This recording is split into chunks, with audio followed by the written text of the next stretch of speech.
que Yeshua veut vous donner, que cette paix que le monde veut vous retirer, que les dénominations chrétiennes essayent de vous imposer, que les fédérations chrétiennes essayent de vous imposer, cette paix que personne d'autre peut vous donner, même pas la religion, même pas la Bible, même pas votre manière de marcher, votre manière de concevoir les choses, cette paix que seul Christ peut vous donner en se construisant en vous, demeure sur vous. Bon. Oui, c'est vrai qu'il me faut beaucoup d'efforts pour pardonner. Il me faut beaucoup d'efforts pour ne pas me mettre en colère. Il me faut beaucoup d'efforts pour que je puisse rester calme face au pasteur. C'est vrai. C'est vrai. Je ne peux pas vous dire que je suis quelqu'un de peace and love devant le comportement de tous ces pasteurs. Je ne peux pas. Je ne peux pas. Je vois tout ce qu'ils font. Je ne peux pas. Il faut que je prie beaucoup pour que je puisse pouvoir parler à certains frères et à certaines sœurs. Il faut que je prie beaucoup après avoir parlé à des frères et des sœurs pour les pardonner. Mais je parviens toujours au pardon. Je parviens toujours à un point où je pardonne. Toujours. Même si parfois ça met du temps. Quand ça met du temps, je peux dire ça peut durer un jour, 2 jours. Mais je resterai pas tranquille tant que c'est pas pardonné. Mais il me faut beaucoup d'efforts pour aller au-delà de mes émotions, au-delà de mon âme, de ma chair, pour pouvoir retrouver un équilibre, une paix, lorsque je suis quand je suis confronté à des comportements orgueilleux et malsains, avec l'utilisation de versets à l'appui. Non, il me faut beaucoup d'efforts, c'est vrai. Je suis très faible, très faible. Si ce n'est pas Dieu qui me porte, je suis incapable de pardonner, incapable d'aimer, incapable de donner, incapable d'être ce que Yeshua veut qu'on soit. J'en suis incapable, mais à 200%, j'en suis incapable. Je rends gloire à Dieu, parce que le Saint-Esprit me porte, me conseille, me soutient. Il est ma force. C'est lui qui fait resplendir Yeshua à travers moi. Mais moi, j'en suis incapable. Je vous promets, j'en suis incapable. Incapable. Maintenant, j'en veux beaucoup au pasteur. Je peux pas. Quand quelqu'un vient vers moi et il me dit qu'il est pasteur et je dis mais de quelle dénomination? Il me dit je suis pasteur de la dénomination baptiste ou bien pasteur pentecôtiste, pasteur adventiste, pasteur un tel. Ben je suis face à quelqu'un qui trompe les gens. J'en suis certain, il trompe les gens. Pourquoi? Parce que ce pasteur-là, pourquoi il est baptiste? Pourquoi il serait pas pentecôtiste? Pourquoi il est pentecôtiste? Pourquoi il ne serait pas évangélique? Pourquoi? Parce qu'il enseigne des choses qui sont selon la théologie dans laquelle il évolue. Et je sais que le fait de confiner, d'être un pasteur, d'être un berger respecté comme quelqu'un qui conduit les brebis du Seigneur vers l'éternel et voir qu'il fait partie d'une dénomination et qui permet que ces brebis restent confinées dans une dénomination, ben pour moi c'est pas un pasteur. C'est pas un pasteur, c'est un faux. C'est un faux. C'est pas possible, même s'il prêche bien. Donner la Bible à un musulman, il serait capable de prêcher comme un pasteur.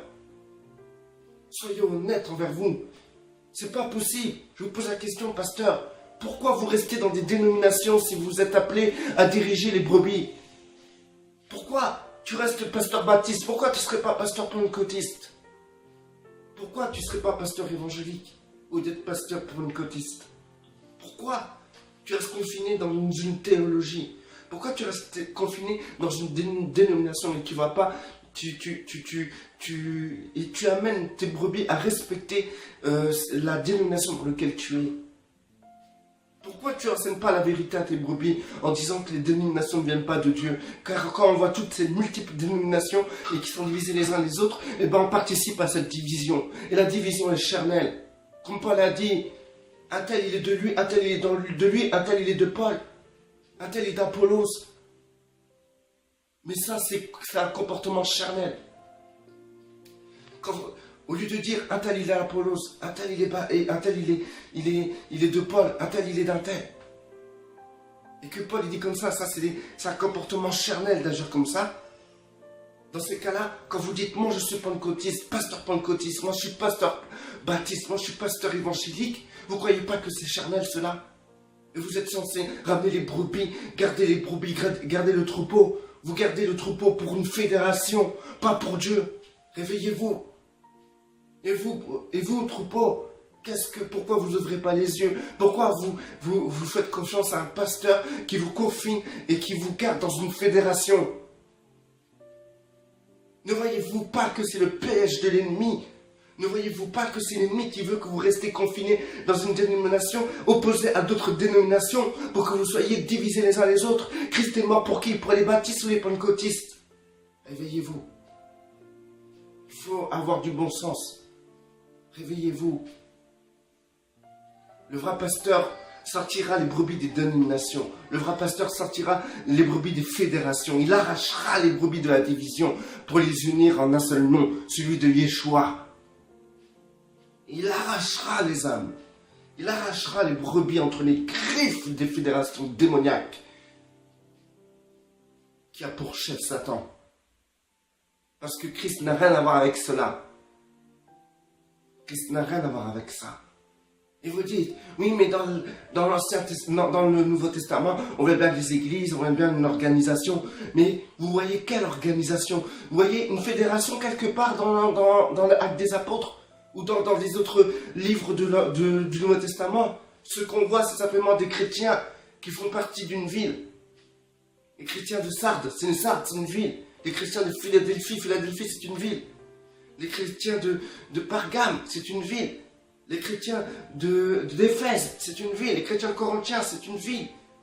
Si toi-même tu habitais à Corinthe, on t'aura appelé chrétien de Corinthiens. Que tu fais partie de l'assemblée de Corinthe parce que c'est tous les chrétiens qui sont à Corinthe forment un seul corps, ils sont une assemblée. Ils ne font pas partie d'une fédération qui a inventé des noms baptistes, pentecôtistes, etc.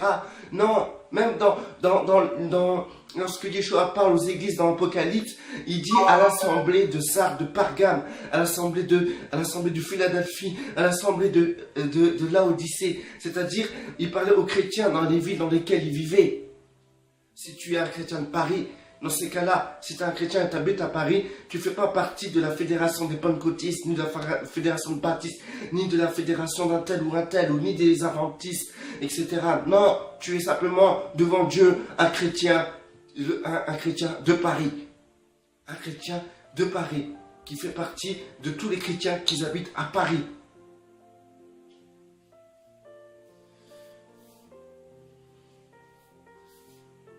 Comment tu peux être pasteur et ne pas voir cette vérité? Comment tu peux être pasteur et continuer à dire mon église c'est une église baptiste, mon église c'est une église pentecôtiste? C'est pas ton église, c'est toi. C'est toi. Aucune église appartient à l'homme. Aucune. Aucune doit décider de ce qui doit se passer dans une église. Si ce n'est Yeshua lui-même, la tête. Vous dites que moi je juge. Mais n'ai-je pas à juger les gens à l'intérieur? Parce que vous dites que moi je juge, parce que je parle comme ça, je dis des trucs comme ça, je dénonce des dénominations de fédération comme ça, que je dis c'est la division, c'est une orgie de théologie. Et vous dites que je juge? Dans ce cas-là, oui, je juge. Oui, je juge.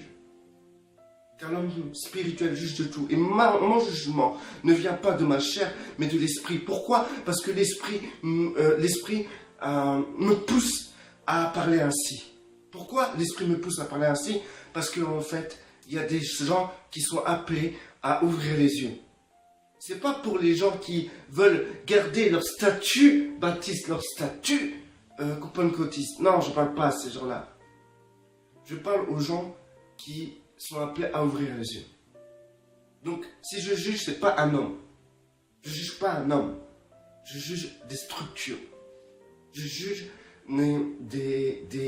la théologie, mais je ne juge pas les hommes. Je ne te juge pas. Je ne te juge pas parce que tu fais partie d'une église baptiste. Non, non, non. Je juge l'église baptiste dans laquelle tu fais partie. Je juge l'église pentecôtiste dans laquelle tu fais partie. Et je dénonce ces pasteurs qui vous gardent dans ces dénominations chrétiennes, dans ces fédérations chrétiennes. Ceux qui sont censés prendre soin de vous. Ceux qui sont censés prendre soin de vous. Avez-vous besoin de faire partie d'une fédération chrétienne ou d'une dénomination chrétienne pour être sauvé? Avez-vous besoin de faire partie de cela et d'être encadré par un pasteur qui vous maintient bien dans la théologie dans laquelle la dénomination évolue? Avez-vous besoin d'être divisé envers tous les autres frères et sœurs qui font partie de d'autres dénominations chrétiennes? Avez-vous besoin de cela pour être sauvé ou pour être dans le corps de Christ? Si le corps de Christ est composé de baptistes, donc les pentecôtistes, ils font partie de quoi? Donc si vous me dites que les pentecôtistes font aussi partie du corps de Christ et les baptistes aussi, alors pourquoi vous êtes divisés par la théologie? Pourquoi vous êtes divisés par des dénominations? Pourquoi vous êtes divisés par une appellation? Pourquoi vous êtes divisés par des pasteurs qui prêchent pas la même chose et des pasteurs qui sont contre les baptistes, des pasteurs pentecôtistes qui sont contre les baptistes et des pasteurs baptistes qui sont contre les pentecôtistes? Pourquoi vous sortez pas de ces structures, de cette mentalité pour vous unir? Parce que dans une même ville, on trouvera plusieurs églises, plusieurs dénominations chrétiennes. On trouvera des pentecôtistes, des baptistes, des évangéliques, des adventistes, des témoins de Jéhovah. On trouvera de tout. Dans la même ville. Mais personne ne se côtoie les uns les autres. Personne. Personne. Et quand vous essayez de faire des trucs généraux, eh ben, vous essayez pas de parler de sujets qui vous opposent les uns les autres. Et ces sujets sont souvent des sujets primordiaux. Si l'un a tort, l'autre a raison. Si l'autre a raison, l'autre a tort. Voilà.